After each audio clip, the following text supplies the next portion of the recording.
Welcome in, RFK Refugees Podcast. Ted here, Jon here, live from Twitch, YouTube, Facebook, but not LinkedIn, and maybe a certain, maybe a certain DC United player dropped the fact that he posts on LinkedIn. Maybe we'll make that part of our repertoire because we need to gain his audience. We've already got the audience of several players. Several parents of players. We're big fans. We got some fan bases of. I won't say who. I won't drop who. But we several players on both DC and the Spirit that have reached out to us. I'll say that much. So, it's our audience is your parents basically. Yes. That's who we're going for. If you play soccer, we're going for your parents. Exactly. All right, Jon, how you doing, my friend? How was your weekend? You have a story, man. You actually. We are finally DC United is finally granting us press credentials. We've gained enough of a following thanks to you all. I think we can go in and say thank you to the fans because you guys have built the show, listened to the show, enjoy the show, and I think it's been great. So you actually got access. You got to go to the press box. You got to schmooze with the big time people, all the several hundred reporters that cover DC United. It's very funny that it's basically just the same crew that I talked to at the Spirit games, just in a different room. So, I mean, it was good. It was great. Thanks to Sam for making it happen. Yeah. I was like, has it really been 7 years of doing this show to get him? And it has. So we're finally there. I really do think there is a benefit for me watching from that vantage point to be able to really understand what's going on and sort of look at positioning and things like that. Because TV just doesn't do it for me. And I think also when I'm watching at home with my phone in my hand, like my acuity slips slightly. So I think it's a lot better that if I'm sitting there. Anyway, yeah. So it was great. Got to be there in person and got to see a comeback victory, which is I don't think I was predicting. Yeah, I have to go back and check if I did predict that, but I don't think that I did. You definitely got a better view for 2 minutes of the game on the TV stream. It was literally stuck like on the camera that's like on the field level. So Cool. It was like watching like the ball sort of chase around and you couldn't really see anything other than, I guess, the player who was attacking. It was stuck there for like 2 minutes. It's like, what would your view be if you were strapped in a chair with like a neck brace on? Like that's what the game would look like. We can't move your neck at all. That's what it would look like. How was your weekend? It was good. It was good. It was I was refereeing soccer, trying to do that action. So a lot of high level teams tournament. This like March is like Richmond is like just full of like tournaments. There's like one every single weekend basically leading up through all of March. So I saw some people, I saw some friends. I saw someone I would go to DC United games on the regular and go to Kickers games on the regular. His son is now refereeing. So that was definitely the man, I feel old. There was also a moment where I was refereeing with a guy who was, I looked like he was around my age. He was definitely like, in his 30s, I could tell. And we're walking out to the field and they're like, oh, we forgot the ball. Okay, whoever's youngest, go get it. And the guy just immediately like doesn't even ask how old I am. Just turns around and runs. Not and I'm you. like, wait, how old are you? I was like, how old are you? He said 32. I'm like, oh my goodness. He was I'm right. I'm 2 years older than you. He's right. He was right. I'm like 2 years older, and he just turned around. Is one of those. He clocked you very, very specifically. Yeah. I think is what happened there. It's the gray in the beard. I'm sure. It's the gray in the beard, the gray in the hair, all that stuff that is developed early. But yeah, that's my weekend, man. And I also see DC United win, which was great. It was good to see. Let's get into it. We won't talk about the game first. We did got some questions. I think it's appropriate to start with some general DC United news, and we got the allocation numbers. So if you haven't been paying attention to DC, you know that the allocation, MLS has started to release allocation numbers. They've actually like published them. So this was kind of like they did one at the beginning of the year. Now this is kind of like after sort of the first wave. Window is still open. There's still opportunities to use the allocation money. But basically, and there's also maybe some allocation money that's still hidden. We'll get into that. We'll get into that into a minute. Or basically allocation money that hasn't been acted upon, we'll say. DC United currently sitting at 122,000 reported allocation money. Several other teams, I think, Atlanta's still in the millions. LA Galaxy with a big fat goose egg. And they are a team that has had to like shed salary. They went for broke and won They the have cup. they have pulled the copper wiring out of their house to sell it to get back to zero. That's sort of the situation they have in the roster right now. DC United acting as the loan shark as it like gives them GAM and then charges back, gets a percentage of GAM back. So every week you don't pay us this GAM back, the price goes up. Exactly. Exactly. So that's the GAM, and we got some questions related to it. So Hoya ADCU says, did DC get a hit in Peglo? We'll talk about it. I'm confused by this very small GAM in the remaining in DCU's coffers. I thought they had been saving for future signings. So let's get into it. So I think, so yes, they have sold. So they obviously traded Tecudo Pietro for cash. They have sold Matai Akamone. Probably going to sell Christian Fletcher in the future. I think how that works is you can convert that into GAM, but my guess is like you can maybe within the window, maybe within a certain point, maybe you can do that basically like whenever you need it. You can tell MLS, hey, we want to sign this player. We need to use this amount of GAM, and we're banking the fact that we sold, Matai Akamone for $2 million, so we need to take $1 million out of that and sort of apply it to GAM. Maybe you can, just go ahead and grab it and apply for it. So I think they could still, utilize that GAM. I would say, take these numbers with a grain of salt. They're also, of course, selected the designated player model. They can switch. That'll give them an extra $1 million in GAM. And maybe there's some benefit in kind of like playing a little bit of a shell game with the amount of GAM you have, especially now that it's public. You don't want teams necessarily knowing, what you're actually going to be doing as far as that GAM or where you're actually going to be using it for. Because no doubt, like GMs are looking at these numbers and they are trying to like surmise out what teams might need help and where they might need to get assets from. What's that international spot really worth to you? And then I can look in your wallet and be like, I know exactly how much it's worth to you. Exactly. So I think there's some shell games going on. And, RGN DCS with the Revelation DC has a little over $122,000 in GAM remaining. Do you think DC might not have shifted any of the transfer fees, Tecudo, Pietro, and Akaboni into GAM? Possibly not now. Maybe it's a situation they can wait until later. I don't think there hasn't really been any sort of like rules like once you make the sale, like you have to say this is how much GAM we're going to take. As far as we know. Yeah. Anyway, not a published rule anyway. Yeah. Nothing. It will be very disappointing if they do not convert it, nor do they spend any other. Like if it looks like debt service, then it would be kind of a bummer. Yeah. Or if it does, or like if there's not an expansion. The problem is you'll never see it, right? Like unless there's a player signing where it's like, oh, that's where this dollar went. I watched this dollar move, but if it goes to like slightly improving the situation for the academy in some sort of non-discernible but to them very important way. To fans, it will have not existed. So it's a challenge, particularly where we're getting like league-wide transparency, which is really important. But then there's still like transparency to the level we'd like it cannot exist. Like we just want Ali Mackay's like Outlook password, so we can just be like, just let us in, just let us. We won't mess with anything. We just want to look. We just want to see what's going on. Yeah. So MLS is better, but again, MLS remains like opaque. So you got to hope this is something that they're kind of pushing for, and if you haven't had a moment, I know we're all watching, where our dollars are going for our media subscriptions, but the Athletic, of course, has their weekly GM anonymous survey. That's always a really good read. And a lot of GMs have been talking about how the cash, especially the cash trades part of the deal is like probably the most significant thing to happen in far as the league and like just how many teams like we're just like chomping at the bit just to maximize that. So lots of I think of exciting things going on in MLS, and that article at The Athletic is definitely worth a read. Let's get into it, man. First shout out for where they post on LinkedIn. DC United 2-1 winners over Kansas City. A come from behind victory. I'm trying to figure out like how we want to break this down. I think I posted online overall general thoughts about this game.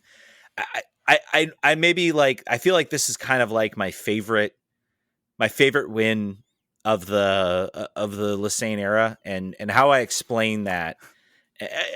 Let me explain this. So, like, we've had a lot of fun wins. We've had a lot of, riding chainsaws, or riding dirt bikes, holding chainsaws and snorting cocaine off a blade or something like that, type wins. We've had the Nashville win.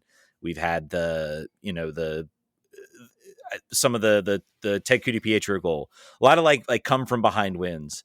It's been pretty rare that we've, it was a come from behind win, but just the way they kind of held on in those last few minutes, the way they really kind of just really suffocated that game out. It felt like a team that was finally like, this was a team that was sort of in control when holding a lead, and looked, for the most part, extremely comfortable once they got that lead. I mean, KC really didn't have that type of response back. So that for me was like a really positive thing to see, because I want to see this team, if we're in year 2 of the rebuild, I want to see this team act like a grown-up team, act like a responsible team that's going to, rather than going for the thrilling, as much as the thrilling 4-3 victories come from behind against Nashville are great, I want to see this team go out and just put together a performance that where they're the best team on the field. They generated more chances. They looked more dangerous than Kansas City, and, get a deserved win, see it out, not need like last minute heroics, as fun as those are. So I think that's why, of the Lisane era, like, this is kind of my favorite win, and kind of my, like, I want to see more of these types of wins. I maybe sprinkle like an exciting one in July or August. I'll take a little excitement in my life, but give me more like just comfortable, like holding it out last 10 minutes, really suffocating the team. So. Yeah, Jose Umana had a stat saying it was the first home win in like 235 days, Oof. which he said to Benteke's face, and Benteke kind of just looked very quizzical. Like, is that a real number? Is that is that true? So yeah, no, there's lots to be happy about. I think Kansas City is pretty bad. Mm-hmm. I think, they had not scored before this game. The goal that DC United conceded looked like 75% of the goals that were scored of them last year. There's like a real big weakness for like second runners in the top of the box. I've not crunched the numbers. Someone maybe has, but Jason tweeted it. I thought it, and then I saw Jason posted on Blue Sky. Anderson said basically like, that is a goal. That is a carbon copy goal of so many goals that DC United has been sort of victimized by in the last year or two. So that aside, Kansas City looks like a team that is not. Does not have the offensive weapons that it needs yet, and then I think also DC United has looked better and better each subsequent game, and they're continuing to get points. There are a number of teams that have no points so far this season, and there are, I think, 4 or 5 clubs that are undefeated, which technically we still are, with our 2 draws to start, and a game on Saturday that seems like it should be very winnable. So it will be very funny to me if we sit here on 8 points on Saturday night. And probably, I don't know where that puts us in the table. It has to put us in the top third, right? Where are we at now? Well, I think we were 4th heading into Sunday. I can't have to look at, I think there were some other results that might change that. And I haven't looked at the table since, because it's Philly's undefeated, right? Philly's got all wins, right? Yeah, Philly's top right now. They certainly have all wins as my. Either way, I think DC United are, I think we talked before about how much of a challenge it was to look at this schedule and be reasonable about points, but also, hold them to account. And we could have won all these games. We could have won the first 4 games. We could be Philadelphia. It's very, very possible. And then the season's going to change, and we're going to see where we're at. But right now, I mean, you have to win your home games. You have to beat the teams that you're better than, or at least not lose to the teams you're better than. So we have to be excited about that. And I think there are some players that are improving week by week that need to be good. So I think that's probably where to start. We can look at the lineups to sort of begin the conversation. Yeah. They're 5th, by the way. And as someone pointed out here on the chat, they're 5th between FCC and Charlotte right now. Again, schedule obviously playing a factor there. This team has not played against, we'll say, real like top tier opponents, though. Maybe after how Chicago like basically dealt with Dallas, maybe that Chicago draw looking a little bit better. Looking a little bit better right now. Let's talk about like some of the good. I want to talk about the left side. I think we got a lot of questions. Obviously, the first question, did DC United get a hit on Peglo? I think so. Yeah, I am as big of a fan of him as you guys are fans of every other player. I like the Pirani stands. You're doing your thing. I in however many minutes he played, in 70 minutes, 65 minutes. I am sold on him offensively. I'm sold on him defensively. I'm sold on his strength. He is. Pirani could look at him and see a lot of things that he needs to be. Obviously, they play different positions. They do different things. But the strength and aggressiveness that Peglo has is really, really cool to see. Someone, I think Jose in the press box said it reminded him of Paul Arriola as far as the physicality and the speed and the danger. And I think that's really, really right. And for what we paid from a transfer fee perspective, that'd be great. Yeah. Can't be mad at that if that's the comp. I feel like for the past, what has it been? The past few seasons with like a couple seasons with these international transfers, it's always been like, slow burn. It's always been like, they need some time to get underneath them. And they need to acclimate over a season. Maybe they develop that, or maybe they, become, I'm trying to think of some of like the players who were like, oh, this player might be good. And then it's like, oh, they just need a season and then never develop. I can't even think of a player that would fit that bill. Martin Rodriguez is kind of that player. I think. A little bit. Yeah. I think you could look at, some of the players that we're probably going to talk about, your Boris Inaus, your Matty Peltolas, those types of players. So it is very, very good to see that a player comes in and immediately you're like, oh, he makes this team better. Like immediately you're like, this makes things better. We should talk. We should frame this as we were asking how we should structure this. We really should just talk about the players, because I think we should have this conversation off the show. But anyone listening to this show has seen the game and know how it went. And like, I think that really the value here is looking into the particular players. Like, so we already go ahead. Well, I want to add just about Joao Peglo. I think it helped David Schnegg, because David Schnegg had a much, much better performance. And I was trying to find the graph, but I was looking at the passing matrix that they have in the lineup, and the thickest line for the passing that I could see was between David Schnegg and Joao Peglo.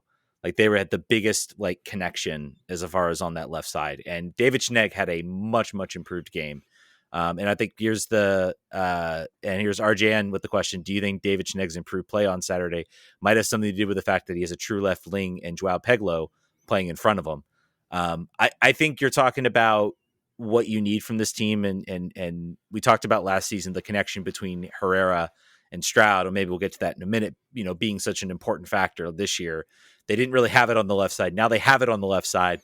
But maybe don't have it on the right side. Maybe they've lost it a little bit on the right side. Now, I'll get into some. I think there's some tactical reasons as to why that's the case. But it's a monkey paw situation. They're like, I really wish we were better on the left hand side.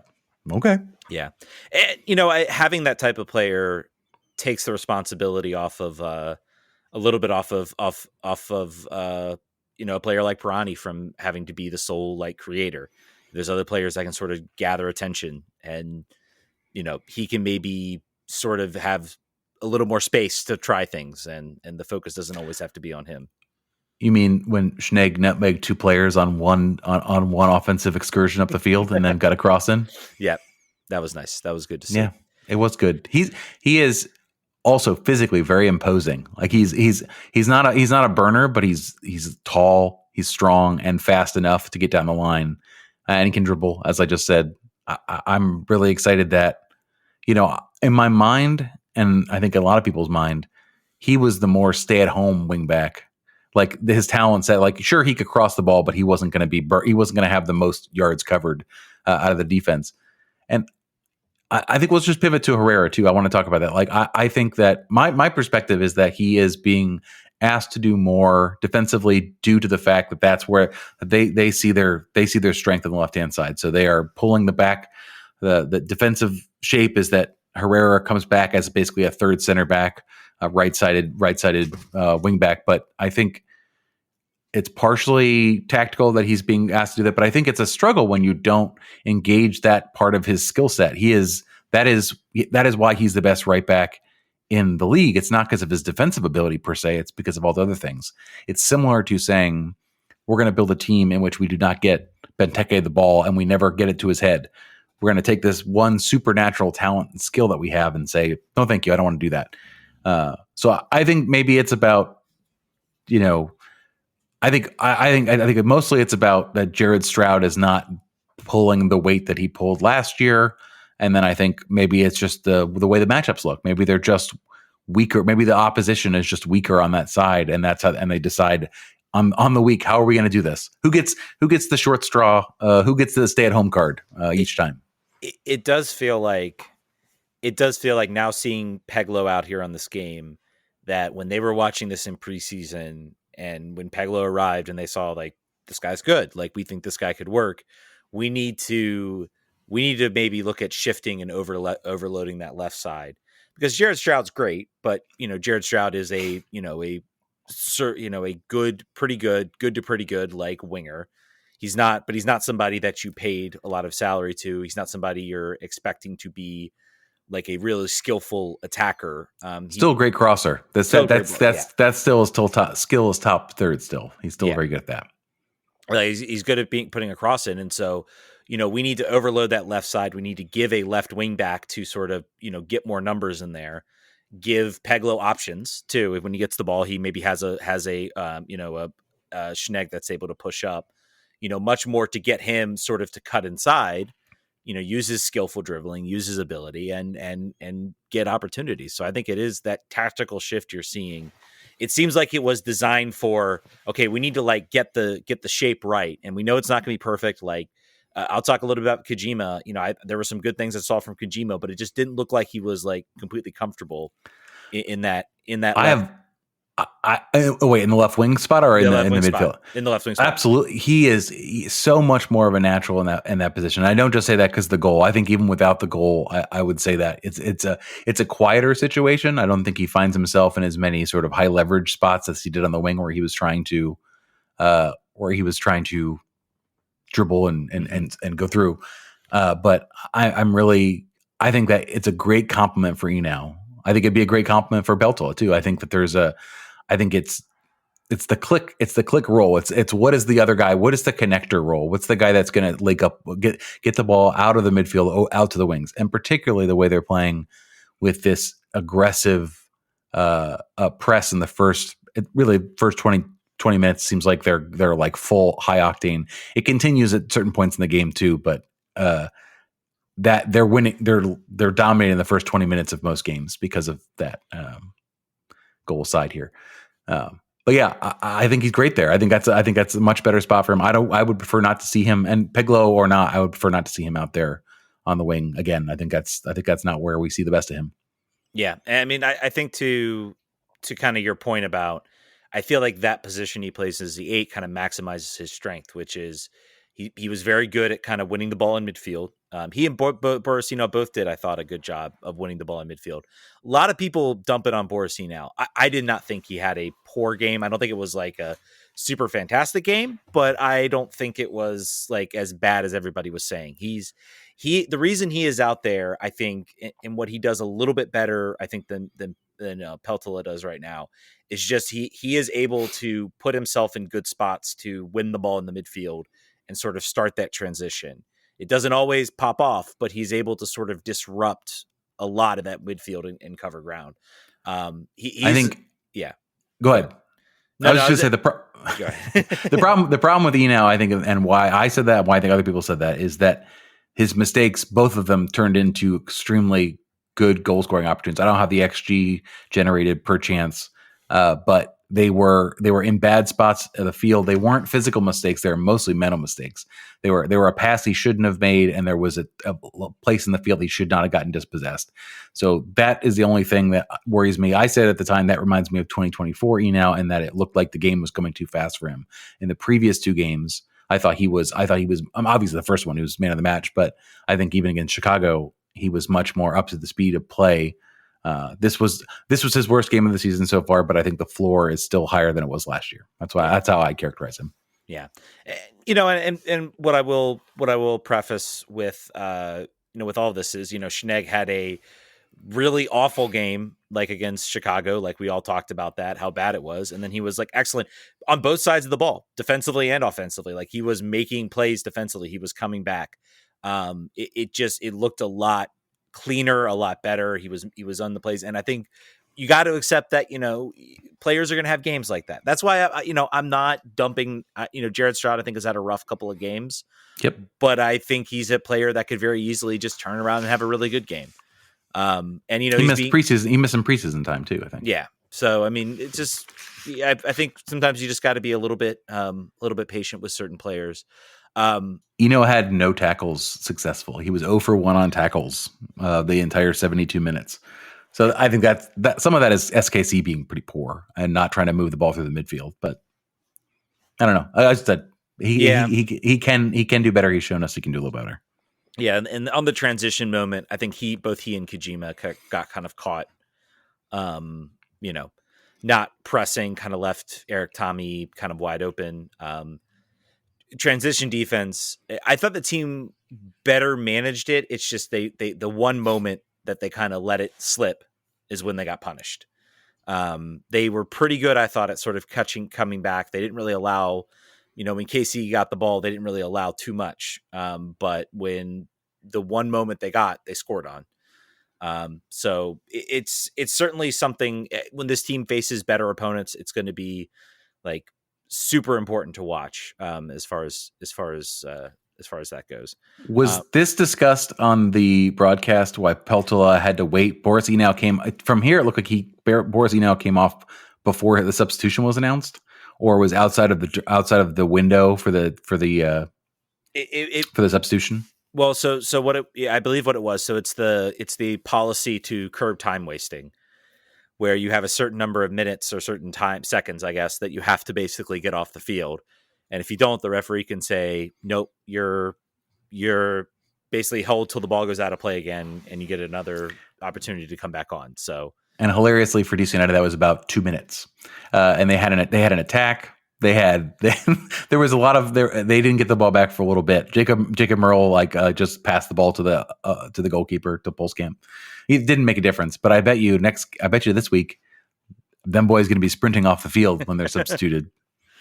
Yeah, it's a controversial thing. I feel like that's something that should be at the discretion of the referee, and it should be something like if a player is very much hurt. And I think maybe that's what you're seeing with this rule is if a player's hurt and they're down and they're very clearly hurt, the 2-minute thing for the sub doesn't really apply. It's like, there's ways you can tell when some players are hurt. And, maybe you can make sort of an educated judgment. If a guy is being subbed off and just walking very slowly off the field, maybe that's something to take a look at that. One thing about, Jose Kojima sort of being in that spot. We did have a question, and I do want to see this. I'm curious to get your perspective on this. As much as Peglo was having personally, Kojima should have won man of the match. He was named man of the match on the game screen. I have Peglo as my man of the match. Wins the penalty, the assist on the goal. He's my man of the match. It seems like you're shaking you're nodding your head. You agree. I was trying to figure out if I wanted the home jersey or the away jersey with Peglo on the way out. So no, he man of the match for me. Yeah. I mean, he was really good. We haven't really talked about Gabriel Pirani. Yeah. I mean, he did have the one moment he got in the box. I believe that was a cross from the left side from Sheneg, I believe, right into him, and had a really nice, good opportunity on goal. So I guess on the nature of, well, he at least had a good opportunity. And if he would have scored, maybe it would have been a different game. I think KC was also kind of loading a lot of the center of the box and sort of forcing DC out wide. I think that's why Peglo shined so much, because they had to sort of move the ball sort of to those wings, either to the right or left side. Very quickly, they established that the left side was where to go, and that's where they started to generate a lot of their opportunities. So, again, another situation where you're playing against a low block. Pirani, there were a couple times I do still see him, and I do recall specific moments of this game. I do appreciate that he is, before it felt like with him, he would never look for that pass. It would always be the safe option or the or the pass back, or maybe he would try to dribble into nobody. Now it does feel like he's picking up his head. He's looking, the pass isn't quite getting there, but at least it's like he's making that run. He's making that pass that might open something up. So I'm still seeing a lot more. I'm still seeing a lot more than I saw last season. I think jury's still out for me, but you've always been against Bronny. Maybe nothing will change against him. I think he does not have, I think once again, he played too many. He played 82 minutes. He looked effective for like 15 of those minutes. He just doesn't have the duration to impact the match for a long period of time. I think he continues to be physically easy to move off the ball. Mm-hmm. I think confidence is lacking, and certainly if he's listening to me, it should be. But like he has to find within himself sort of that confidence there. I don't see it when I watch him. So it's tough. I mean, 0.04 expected assists in the entire game. He had an opportunity that was like 0.8 expected goal on target. Like you said, if he scores, it's an entirely different day, and you probably view him differently. But it's tough. It's very up and down. I still think this team is better with him as a substitute. I think he's a guy that you throw in there in the last 30 minutes, last 20 minutes with down a goal. But the way the team is structured, and if you listen to Troy, he just talks Gabby Pirani up all the time. Whatever the answer is, even if it doesn't fit, if it was a question about center backs, he's going to say, and then Gabby Pirani doing his thing. I think partially that is to continue to build him up, build his confidence, make sure the fans know that he's not going anywhere. Like we're going to try to see, we're going to give him every chance to succeed. I don't see it. I can be wrong. I'm not wrong yet, but I certainly could be wrong. Yeah, on him. And with Leal out, what are you going to do? I mean, so he's got, it's similar to Jackson Hopkins when he had a long run on the team when there was no one else healthy. Like you're not going to be substituted out. You're not going to be moved out of the starting 11 for some time. You have the softest part of the schedule that you're playing through right now. So go out and play Montreal and make me look like a dummy. Just, dominate for 85 minutes. Do that. That'd be great. Yeah. The stat that's making me laugh is Pego lost 11 duels. He was 3 for 12. I can't even in my mind. I can remember many times where I thought he was fouled and it didn't get called. That's what's sticking out of my mind. I'm not usually when you see a 3 for 12 on a duel situation, you're like, that guy needs to pass the ball sooner. But I don't remember that. Maybe because I had rose-colored glasses on.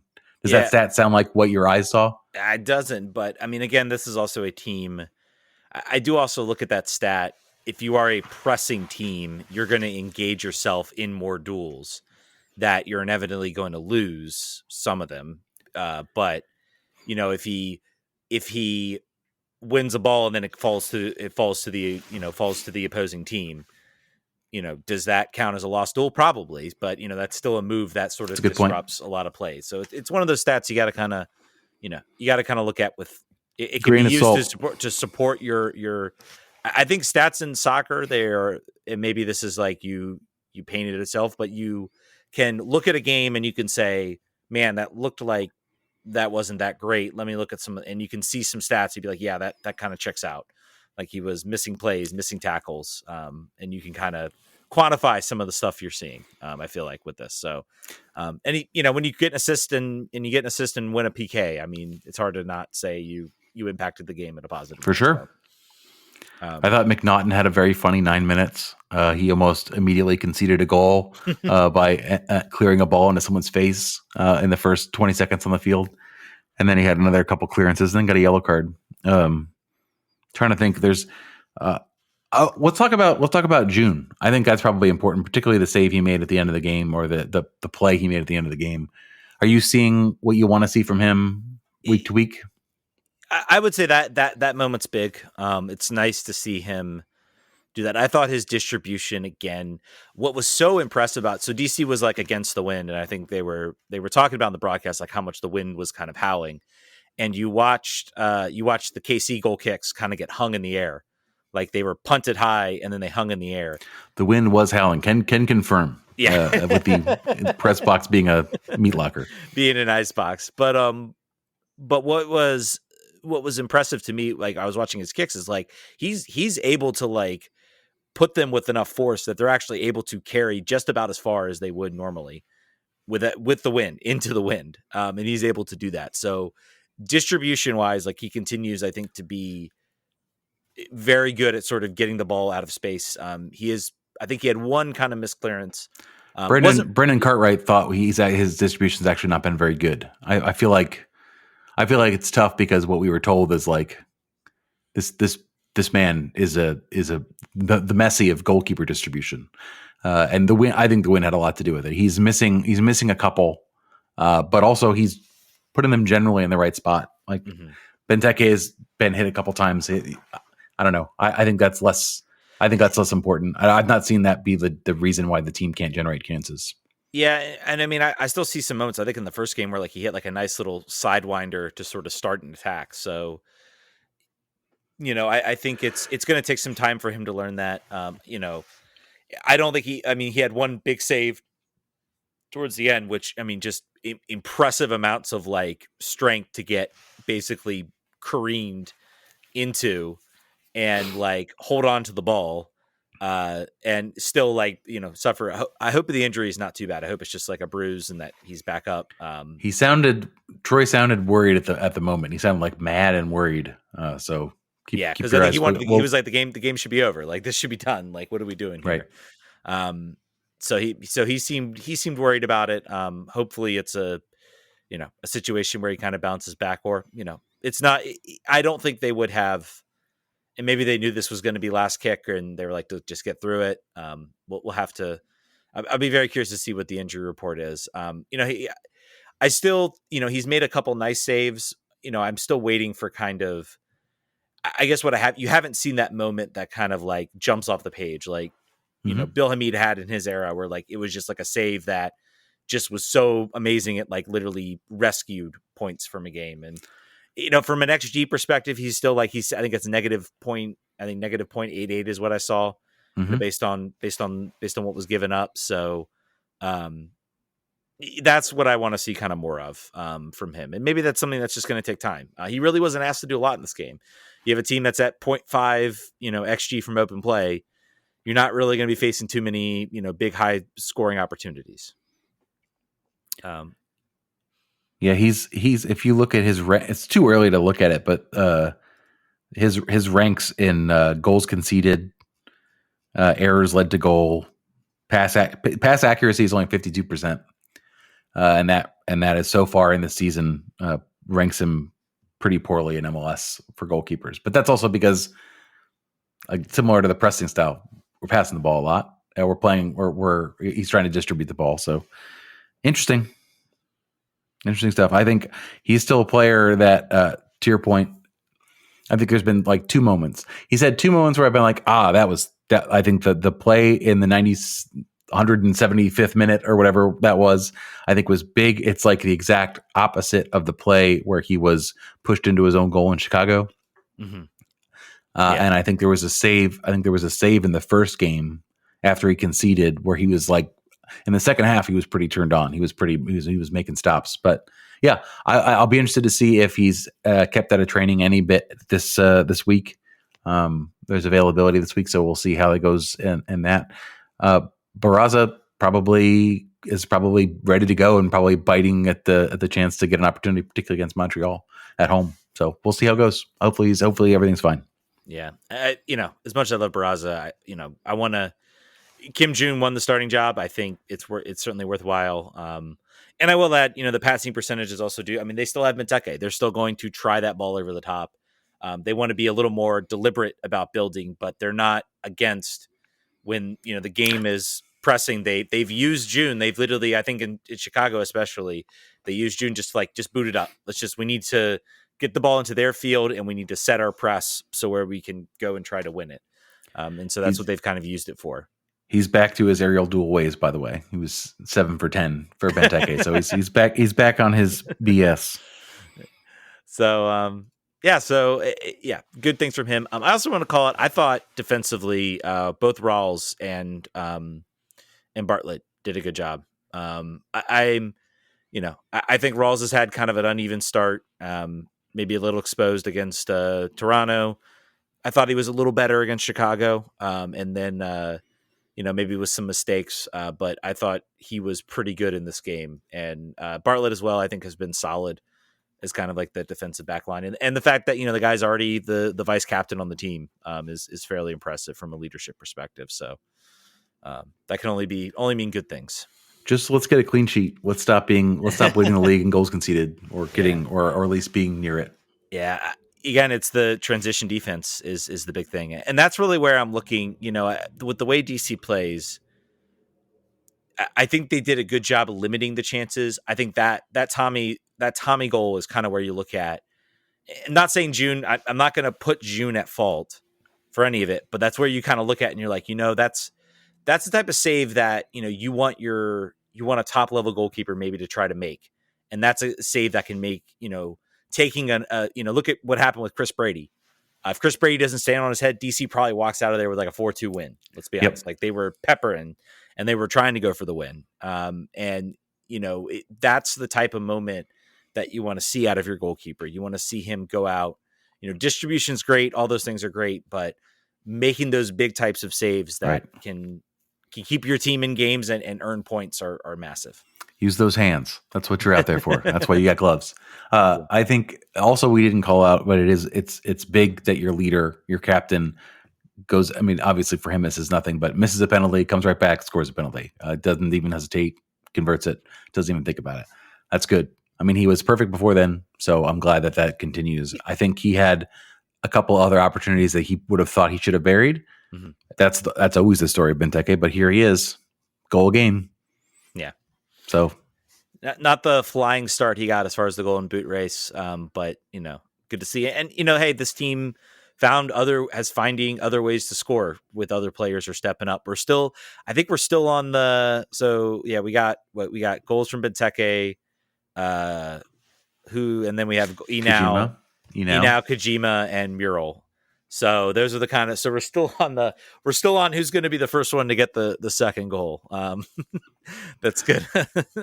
We're still on second goal watch. It's going to be Benteke 15, every other player 1 goal. We're all going to spread it around. It's going to be exactly like it was in 2024. I think overall this is a good win. Nice come from behind win. And let's talk about. I want to talk about the end of the game. Dominic Badji. I think he is a player that fits a role so well with this team. You talk about he probably deserved a goal against Chicago coming off the bench. I think he is showing to be a very effective Benteke light. He's not going to be the physical dominant presence that Benteke is. No one is. Like no one in this league is.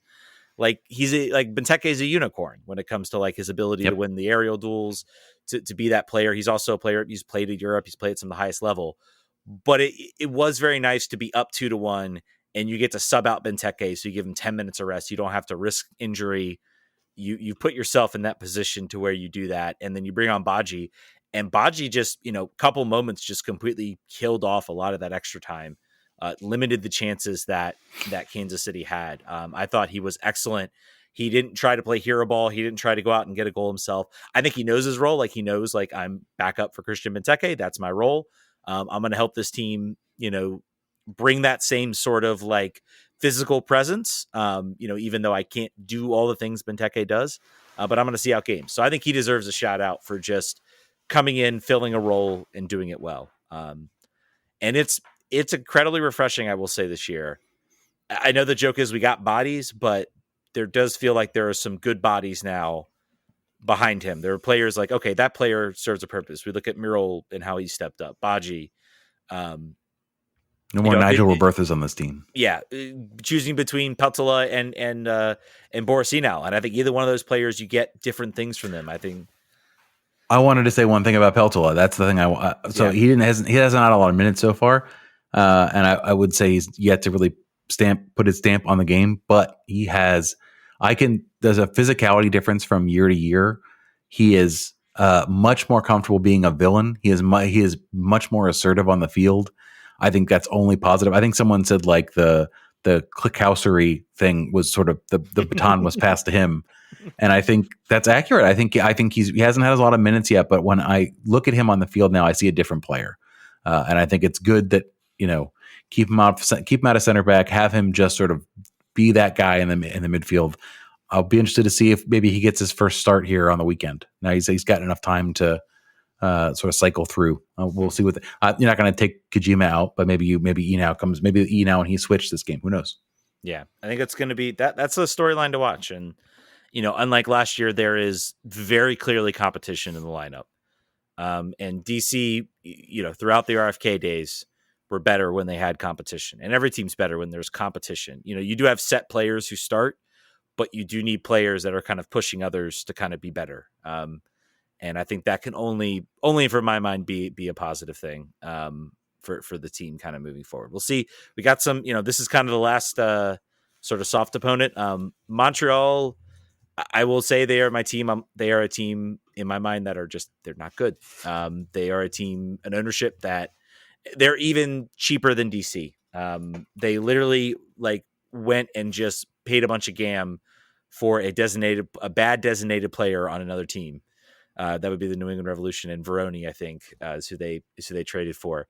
That's that sort of sums up Montreal as an organization.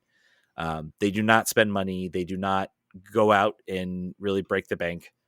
They are infamous. They had the American player who made an appearance during January camp, who was fighting on a amateur league game under a fake name, that type of stuff.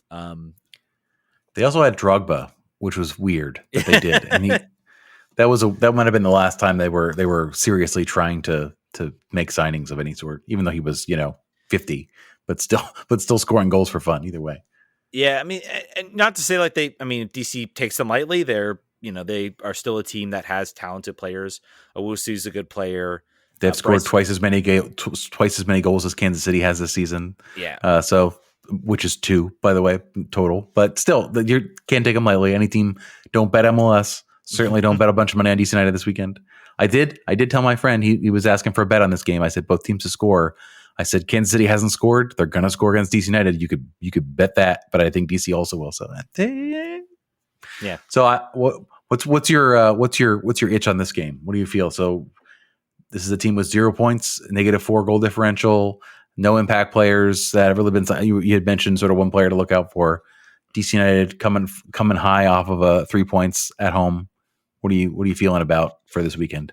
Not knowing any injuries. Yeah, what am I feeling? What am I feeling for this game? You know what? I'm gonna go on a limb. I'll say I think DC gets a shutout.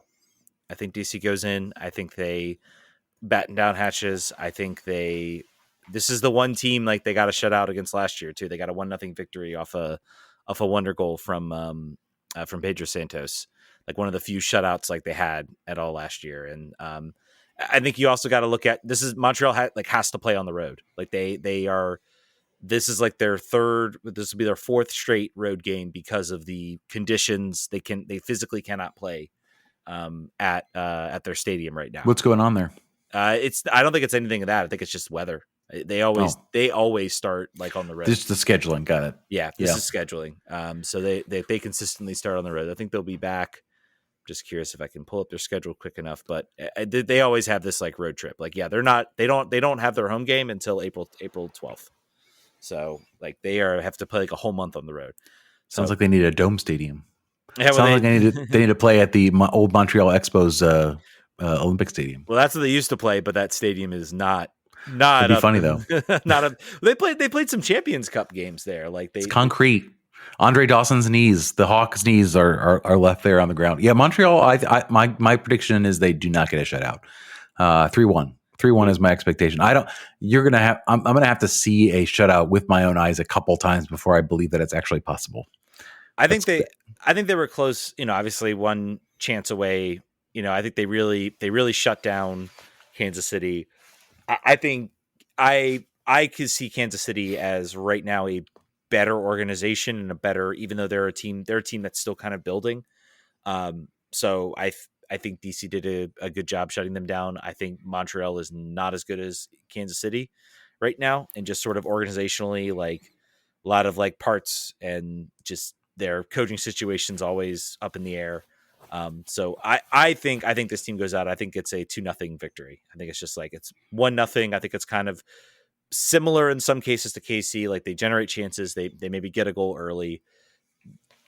I will say one other thing about this game. It felt very like, I don't want to say safe, but like it was very controlled in their attack to it. It wasn't like they were throwing numbers forward. They seemed very cognizant about the fact that like, we have to be measured about when we go forward. We can't just bomb forward. We got to be, measured about our press and when we attack. So I think that's going to kind of continue in this game. Did you get to watch any other MLS games around the league or see any results that caught your eye? You mentioned Chicago. Yeah, Chicago going up against, I think they're starting to put it together. They got to win against Dallas. They were down 1-0 and then scored 3 consecutive goals in the second half. Yeah, man. LA. I think LA is like the story. Alarm bells should be. Which one? Which LA? LA Galaxy. Sorry. It should be clear. LA Galaxy, man. Alarm bells should be ringing. They are a team that has had to sell parts. They have obviously Ricky Puig is out for, I think, most of the year. I think he might be back in the summer if they're lucky. And they got to get rid of Jovic to KC. They've had to. Joseph Paintsel also still injured, a player who was a major impact for last season. I mean, they are proof positive. Like, money can only get you so far. They haven't won a game. They just got. I will say, like, and again, I was watching highlights, but I think with LA they did generate a lot of chances against St. Louis, but that type of result, I feel like, is very worrisome if I'm coach and I'm watching a team where they put together good chances, they couldn't get the result, and then they give up a goal and then they just kind of melt at home. That's very concerning. That's like a mental like toughness type of thing that you are struggling. You look at kind of what happened with DC and Chicago, where they went up a goal, but maybe they just couldn't find that sort of second goal. And then they found themselves down, and then they kind of fought back and found ways to generate chances and to get a result. So the way LA kind of melted, I think, is something to be concerned about. I'm excited to watch Seattle right now. That's my team. That's my team that I'm watching. My second team, I think. That's a team that's in CONCACAF Champions League. They're playing again tomorrow night. And they rotate. They rotated their squad in this game against LAFC, and it didn't matter. They still scored 5 goals. So I don't know how their defense is going to hold up, but their attack is pretty fearsome. When you look at the fact who they added in the preseason, they raided the cupboard at FC Dallas and didn't really get weaker. Yeah, I don't know, man. It's certainly an interesting, particularly when the reigning MLS Cup champion is a shell of itself, and first team to have won MLS Cup the previous year and then lost 3 games in a row to start the season. DC United previously was tied with Toronto for 2 losses consecutively. So that's another record that LA Galaxy takes away from DC United. But this time it's a good one. We're happy they took this one. Yeah, you still have more stars, but also you lost the most times after a championship. So take that. Seattle, I think, we're a team, and what they did this offseason is a perfect example of, taking advantage of your status in the league. You are, and this is where DC like has had to struggle. You have to prove to yourself, I think, around the league. The reason DC didn't attract a lot of big time free agents, why they had to go international, is because you have not shown yourself to be like a team that's going to be competitive. Guys like Areola, guys like Ferreira, know where they are in their contract. Ferreira might still have some ideas about Europe, but I think he knows, like, I'm probably going to be in MLS for the rest of my career. I want to be with an organization that wins and is competitive and makes MLS Cups and playoffs. Seattle's that team. That's a team that goes up. Ariel's the same way. Yeah, he's getting towards, like, his national team dream is definitely over. Like, Europe's done. He wants to go out. Now he's like, okay, I want to play out the rest of my career. I am a good to very good, but like borderline elite MLS level player. Yep. I want to go somewhere. And Seattle took advantage of that. They took, I think, both those players, I do not think are on DP contracts, or at least one of them is not. So Ariel is definitely on a TAM contract. And that is what you gain when you are an organization who also has a good youth development program, who can develop players and sell and get GAM. Yep. Team of choice matters in a league where that sort of movement's possible.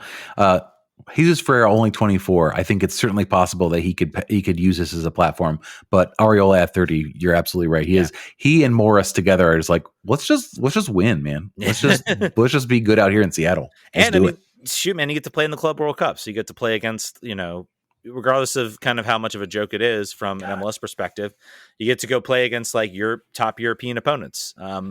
That matters in a lot of ways. I'm just feeling 700 years old, realizing that A, Jordan Morris is 30, B, he is the all-time leading scorer for Seattle, and I remember him coming up as was he an academy product or did he play 1 year in college? I'm trying to remember how his story started. Jordan Morris was the player who Klinsman brought in as a college player. Stanford, yeah. So Stanford.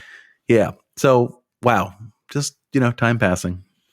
Yeah, man, 87 goals. It is also still really impressive. I think they did a list of like the leading goal scorers and around the league and like all time, and like Jaime Moreno, man, still on that list. Like, not top 5 anymore, but like like the Dan Marino role, you get to look back and be like, man, his numbers are still like really good, still really holds up. So Jaime Moreno was the player. I forget the name they call it. It's like something legend of the game. He came out and brought a flag. So they're trying to like do a thing where they have a club legend come out, start the game, try to build some sort of traditions. Like I think you talked about it before. Better than the New England Revolution throwing tea on the field. They still haven't quite figured out. They haven't quite figured out when and how to build up the atmosphere around it yet. But I applaud the effort to tie into the history. They need a stadium, man. It looks dead. It looks dead out there. Where? You talk about? Are you sorry? Were you talking New England, right? I was Moreno was there for Red Audi Field for DC United. I was talking about they do that thing.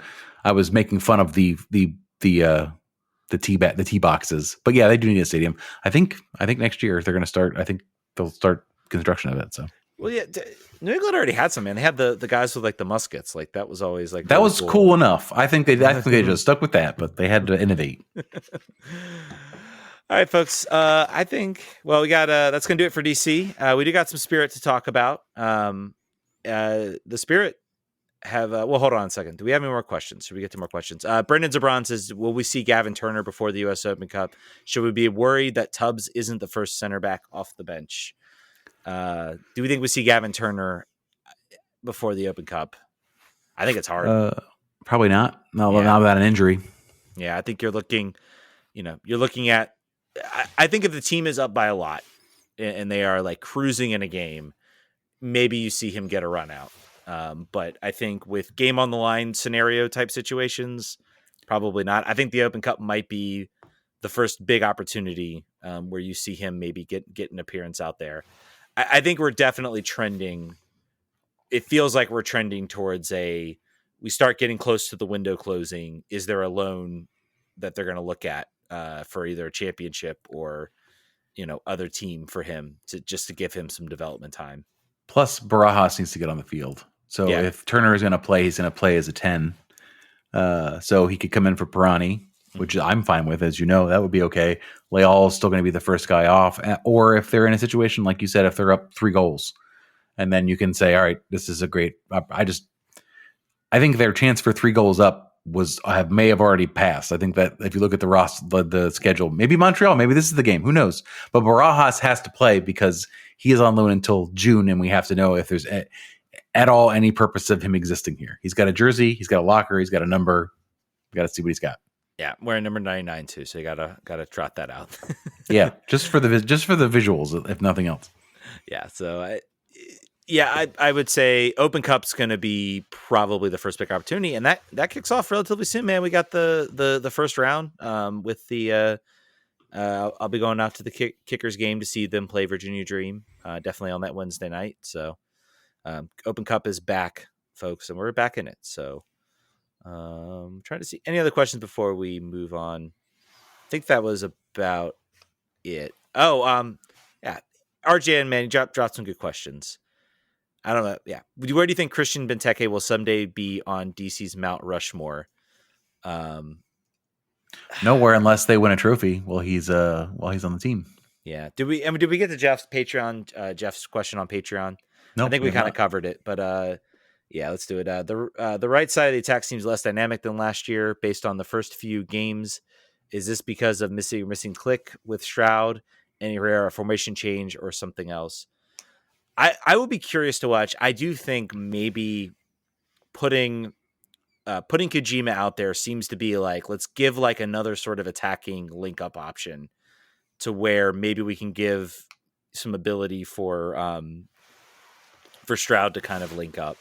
I think it's very much. I think you'll see Stroud start next week. I think you're going to want, and I think it's going to be an opportunity for him to get out there and impress. But I mean, Mural is definitely chomping at the bit here. So I would not be surprised if that starts to become a question of competition, if Stroud continues to struggle, and then maybe it's okay, now you got to kind of earn your spot back. We're gonna go with Mural and try that out. So certainly something to watch. And you know what? I did not even look at Discord, so I feel really bad, guys. I promise every week I tell you this, I'm going to be a lot more organized. We're here. I'm reading the questions. The questions are... Oh, good one from Calvin. I do want to talk about this one. Says, Ted, you've been asking for Onside for a couple seasons now. Have you seen it, and is it worth watching? I have seen it. It is, if you are an MLS fan, if you're a soccer fan, or really if you're an MLS fan, yeah, it's worth it. There's a lot of good stuff. There's really no mention of DC. We don't exist. Yeah. There's only really so much. I do think maybe it would benefit them to kind of look at this thing because, they're trying to do what Formula One's doing. Formula One can do it because they have, 10 teams. They can kind of cover all the drivers. They can sort of dedicate, you've got 10 episodes. You can basically do a story on each team, dynamic driver for each episode. You got 30 teams in MLS. There's no way you're going to be able to cover with any breath. I don't know how that, it was very clear that, they talked about Messi. They talked about Miami. They obviously talked about LA. I thought the stuff with Ricky Puig was really good. I thought the Philly episode was really good. Oh, the Philly episode was really good. Yeah, that was my favorite one. Yeah, it's really good when they highlight stuff. I thought, man, dude, my heart broke for Tim Parker, man. Like the trade, and then he's like, you see like the house where he's like with his family and everything, and then he gets traded to Boston, and then he's literally like in a house by himself that's like empty, and like he's having to talk to his kids over just like the realities of kind of the trade market within MLS. It's worth watching. You have to buy an Apple TV Plus subscription. Go out there. They're free trials you can find. You get that free trial. Watch Severance. Yeah, and then watch Severance. You got Severance too, which is a great show.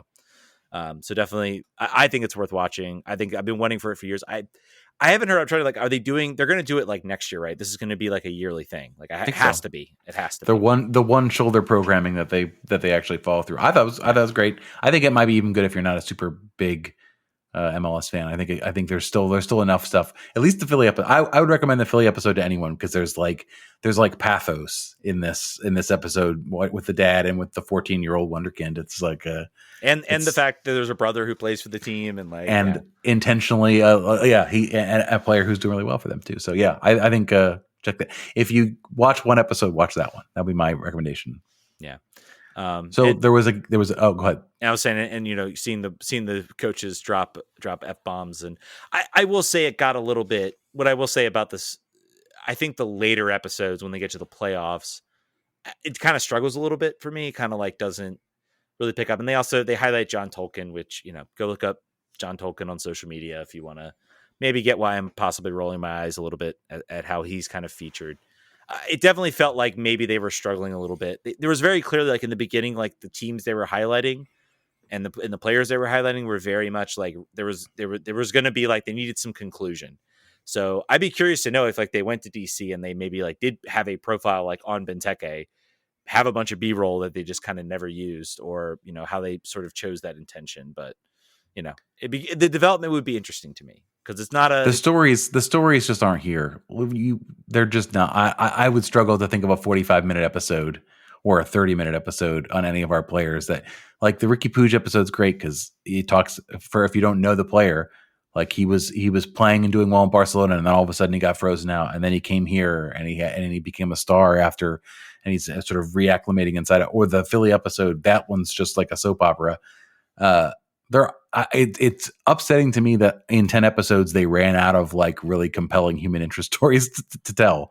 That's an indictment on the league that there's not like a big long list of like, oh yeah, absolutely we should talk to this person, they've had a crazy life, they were a refugee or whatever it was. Yeah, so we'll see what season 2 looks like. Yeah, I mean, there was some cool stuff too, I think, with Charlotte too, and like their transfer window trying to woo. Oh shoot, the German. Zaha? No. It wasn't Zaha. It was the German. Goodness gracious, why can't I'm blanking on his name? He plays for the Galaxy now. Big German superstar. Played Marco for Reus? Michael Royce. Yeah, they had the whole thing about them courting Michael Royce and how LA kind of just came in and I felt that could have been played up a little bit more. I felt they could have done a little bit more with that. They don't want to admit the natural structural advantages that cities like LA have over Charlotte. Well, they do talk about it a little bit in the show. They do talk about it a little bit. So, yeah, it's worth watching. I would definitely say it's worth checking out. All right, let's talk Spirit. And we got a Discord question related to Spirit. DC 9. Washington Spirit, winners of the Challenge Cup, and therefore the winners of NWSL. I don't make the rules. 1-1 draw, 4-2 win on PKs. Obviously, the Spirit have a bunch of players who are still out on injury. Trini Rodman, I don't think made an appearance. She warmed up, but didn't play. Yeah, warmed up, didn't play. Corey Bethune hanging out up in the luxury box. Yeah, Corey Bethune still coming back from injury. You look at Chloe Ricketts getting a start as sort of that number 10 creator. This thing was like maybe one good moment. I think she's still kind of she's still rough around the edges would be how I'd characterize it. I think there were multiple could have been serious card offenses just because she was kind of throwing her body around. There was a two-footed situation.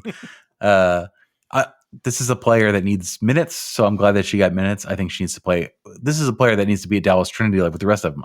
To your point, she turns 18 in May, right? Mm-hmm. So as soon as that happens, if there's like a week left in the season, send her out there, give her a couple games because she needs that real speed game opportunity. It is interesting that she gets a start in this game. I mean, I will say it does lead me to believe maybe there's a idea of how she's going to. Is she going to maybe make more of an appearance for the Spirit in this sort of early start to the year, or is it going to be while Croy is recovering? Perhaps this is her time to shine. Maybe potentially. This is the Jacob Merrill situation. She's taking advantage of some injuries in depth to get some opportunities. I think there are not too many things that we're going to touch on too much on this game. The Lacey Santos free kick was a banger. Mm-hmm. Certainly one of the cooler things.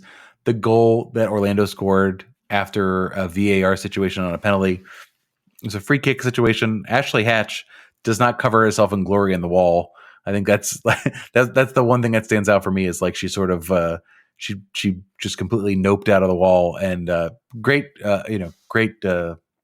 shot by Raphael, but that should not have happened. And then you have Aubrey Kingsbury doing Aubrey Kingsbury things in the penalty shootout. I think this team should be aiming for penalty kicks whenever there's an opportunity. Like if there's ever a situation, they're like, let's just go for that, guys. Let's just hang on. I did want to call out what led to the goal was Mura, the player who's maybe looked at. They need a replacement. They need a replacement out there in center midfield because they're hurt there, and that's a situation to watch. I think we all kind of watching Hal Hirschfeld. Her giveaway, I think she kind of gives away the ball and then goes and commits the foul. Very close to a penalty. They end up scoring on the ensuing free kick. So, pick your poison. Ball don't lie. But something to watch it, as a team that wants to be, control possession, also use the press. Those types of moments are things you can't have. Those are big moments that can potentially, swing games. And, we think this team is going to be extremely good, but it's also they're not withstanding. And, without Andy Sullivan kind of being that sort of anchor in that defense, in that midfield, that's certainly going to be something to watch, and maybe something you're going to see them, switch some players around and try to figure that out. As I look at the players available, I'm feeling less bullish on Chloe Ricketts being a factor going forward. Just looking at who the other options were off the bench. They're like injury replacement players, national team replacement players. So I don't know. That's not looking good. I want to call out Rebecca Bernal scoring a penalty in her first appearance. Looks super confident.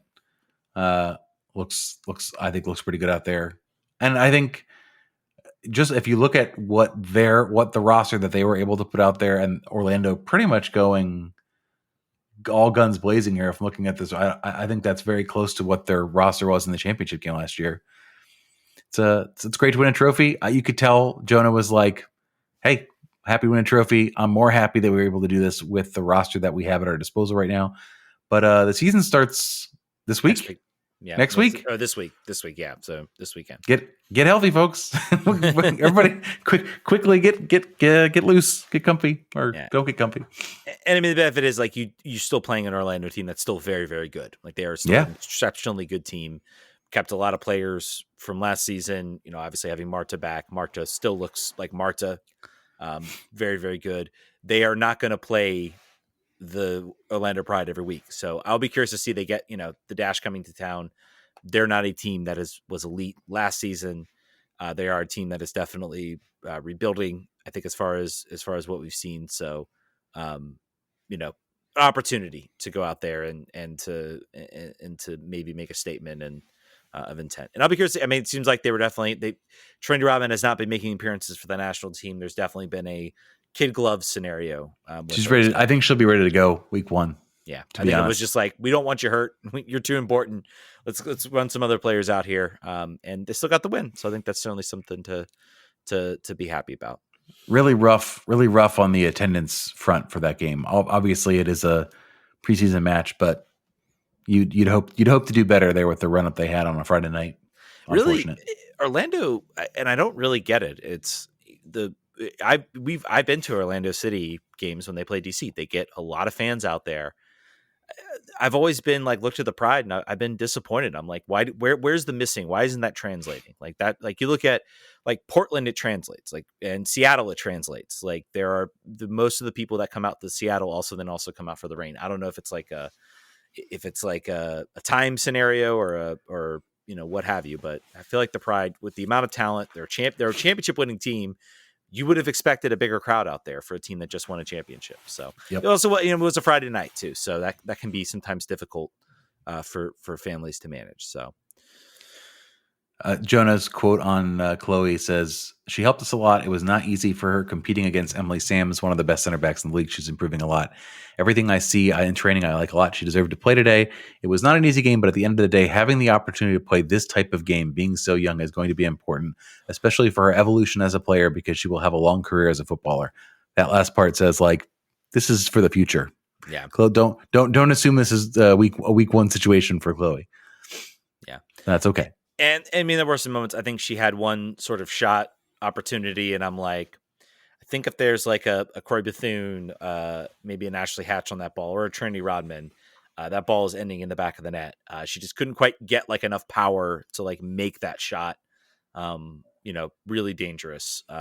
So yeah, work in progress. But it's interesting that she got the start out there. I think it's like, it shows a lot of trust that Jonah has, and she's a player that, she's been on the team now. Goodness, she's like at least a 3rd-year pro at this point, right? Like we signed, like I think she's been on the team for like 3 years now. So it feels like she should be older. And then you look and she's like, oh, she's just now 17. Turning 18. Right. So I mean, it's the same thing with some DC guys. And we talk about like how long Jackson Hopkins been on the team, still like 18 or 19 years old. So. All right, folks. I think that is going to do it. We didn't mention the one thing. Last Spirit note: Paige Mateer has a knee injury, is out for some amount of time, probably mid-season.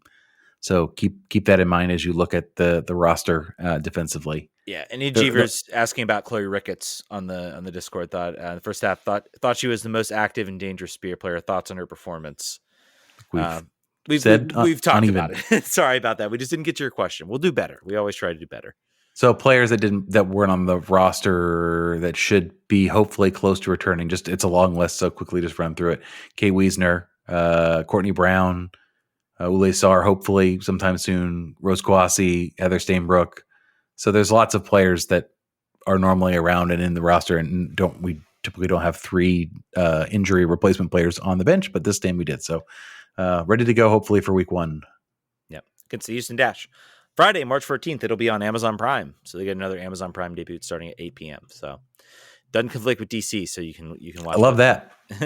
Big fan of that. All right, folks, that's going to do it. Thank you guys so much for listening. Presumably, Jon will be back. Also, if you're a Patreon, Jon has some audio from the press box, so that's some new stuff we'll give you with DC and the Spirit whenever we get out there as well. So definitely check it out. Thank you guys so much for listening. We will catch you guys next week. Vamos.